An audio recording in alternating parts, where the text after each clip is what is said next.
Hello दोस्तों, आज का हमारा टॉपिक है वायुमंडल क्या है। वायुमंडल की संरचना का वर्णन कीजिए। तो आज बात कर लेते हैं वायुमंडल क्या है। वायुमंडल के चारों ओर घिरा, मतलब जो वायुमंडल है पृथ्वी के चारों ओर घिरा गैसीय आवरण है, जिसे वायुमंडल कहते हैं। वायुमंडल के अंतर्गत कई प्रकार की गैसें पाई जाती हैं, जैसे नाइट्रोजन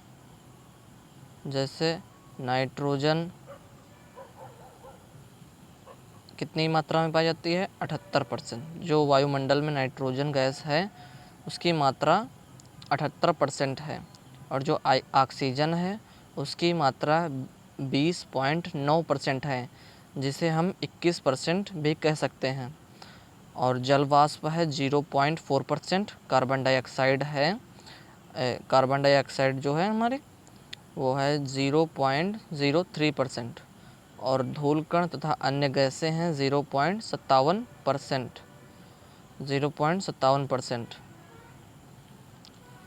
और अब बात कर लेते हैं वायुमंडल की परतें। वायुमंडल को निम्न 5 परतों में विभक्त किया गया है। पहली परत है हमारी क्षोभ मंडल। पहली परत हमारी क्षोभ मंडल के अंतर्गत देख लेते हैं क्या आता है। क्षोभ मंडल क्या है? वायुमंडल जो है, वायुमंडल का सबसे निचली परत क्षोभ मंडल कहते हैं। इसकी ऊंचाई धरातल से केवल 14 किलोमीटर होती है। जो क्षोभ मंडल की ऊंचाई है वो 14 किलोमीटर तक होती है, मतलब धरातल से 14 किलोमीटर तक होती है। मौसम से संबंधित सभी घटनाएं इसी मंडल में होती हैं। जैसे आंधी, तूफान, सुनामी, वर्षा, चक्रवात आदि घटनाएं इसी मंडल में होती हैं। इसलिए इसे परिवर्तन मंडल भी कहते हैं। ठीक है, इसलिए इसे परिवर्तन मंडल भी कहते हैं। अब दूसरा टॉपिक है हमारा समताप मंडल। समताप मंडल में क्या है? ये जो समताप मंडल, क्षोभ मंडल की ऊपरी परत को समताप मंडल कहते हैं। इसे वायुमंडल की दूसरी परत कह सकते हैं। ठीक है, इसकी जो ऊंचाई है समताप मंडल की 50 किलोमीटर तक है, मतलब धरातल से 50 किलोमीटर तक समताप मंडल की ऊंचाई है। मौसम संबंधित कोई घटना इसमें नहीं होती हैं, इसलिए इसी मंडल में वायुयान इसी मंडल में उड़ते हैं। जो वायुयान होते हैं, जहाज जिसे कहते हैं, वायुयान एरोप्लेन जो होते हैं वो इसी मंडल में उड़ते हैं। ठीक है, इसी मंडल में उड़ते हैं तथा इसी मंडल में एक महत्वपूर्ण परत भी पाई जाती है, जिसे ओजोन परत कहते हैं। ये सूर्य से आने वाली पराबैंगनी किरणों को मतलब पृथ्वी पर आने से रोकती है। इसे पृथ्वी का सुरक्षा कवच भी कहा जाता है। और तीसरा हमारा है मध्यमंडल। तो मध्यमंडल क्या है? देखो, समताप मंडल की ऊपरी परत, जो समताप मंडल होता है इसकी ऊपरी परत को मध्यमंडल कहते हैं। इस मंडल की ऊंचाई लगभग 80 किलोमीटर तक है। अंतरिक्ष से आने वाले जो उल्कापिंड होते हैं वह मध्यमंडल पृथ्वी में आने से रोकता है। जो मध्यमंडल है, जो उल्कापिंड है, जो अंतरिक्ष से पृथ्वी की ओर उल्कापिंड आते हैं, यही मध्यमंडल उनको जलाकर भस्म कर देता है, मतलब उनको वहीं पर जला देता है। और आते आते यह पृथ्वी, मतलब जो धरातल पर आते आते यह पहले ही भस्म हो जाते हैं। इन्हें हम टूटता तारा कहते हैं, मगर ये होता नहीं है।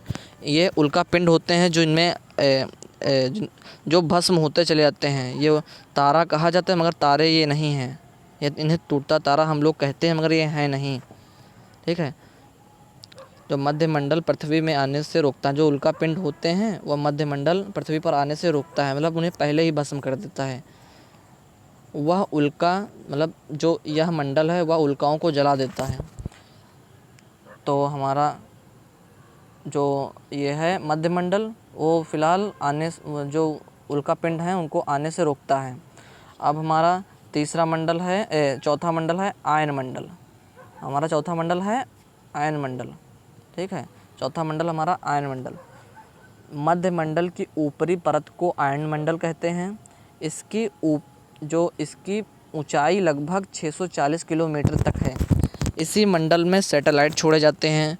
जो सैटेलाइट छोड़े जाते हैं इसी मंडल में छोड़े जाते हैं तथा जो विद्युत कणों और रेडियो तरंगों को भूपृष्ठ पर परिवर्तित करते हैं।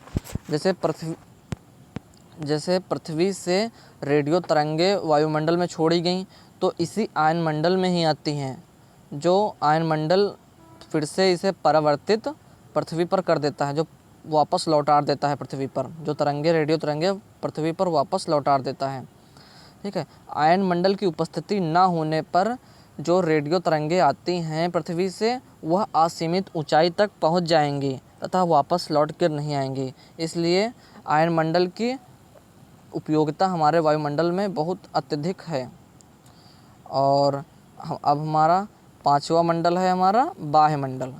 वायुमंडल के बारे में जान लेते हैं हम।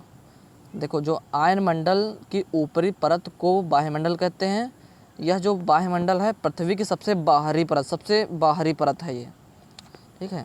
इस मंडल की ऊंचाई निर्धारित नहीं है, परंतु जो वैज्ञानिक हैं, लगभग कुछ वैज्ञानिक इसे 1000 किलोमीटर तक मानते हैं, ठीक है। वायुमंडल में ज़्यादातर हीलियम और हाइड्रोजन गैस की अधिकता होती है।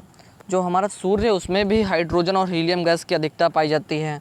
इसलिए यह सबसे ऊपरी परत है, इसलिए इस मंडल में भी हाइड्रोजन और हीलियम की अधिकता पाई जाती है, गैसों की अधिकता पाई जाती है। तथा इसी मंडल में एक और ध्रुवीय घटनाएं होती हैं जिन्हें अरोरा ऑस्ट्रियालिस तथा अरोरा बोरियालिस कहते हैं। ये ध्रुवीय प्रकाश होते हैं जो पृथ्वी पर मतलब कि ये चमकीले दिखते हैं बहुत। तो हमने आज वायुमंडल क्या है, वायुमंडल की संरचना के बारे में पढ़ा। वायुमंडल में कौन कौन सी गैसें पाई जाती हैं, कितनी मात्रा में होती हैं। वायुमंडल का स्तरीकरण पढ़ लिया, कितने स्तर पाए जाते हैं वायुमंडल में, परतें पाई जाती हैं। तो धन्यवाद दोस्तों।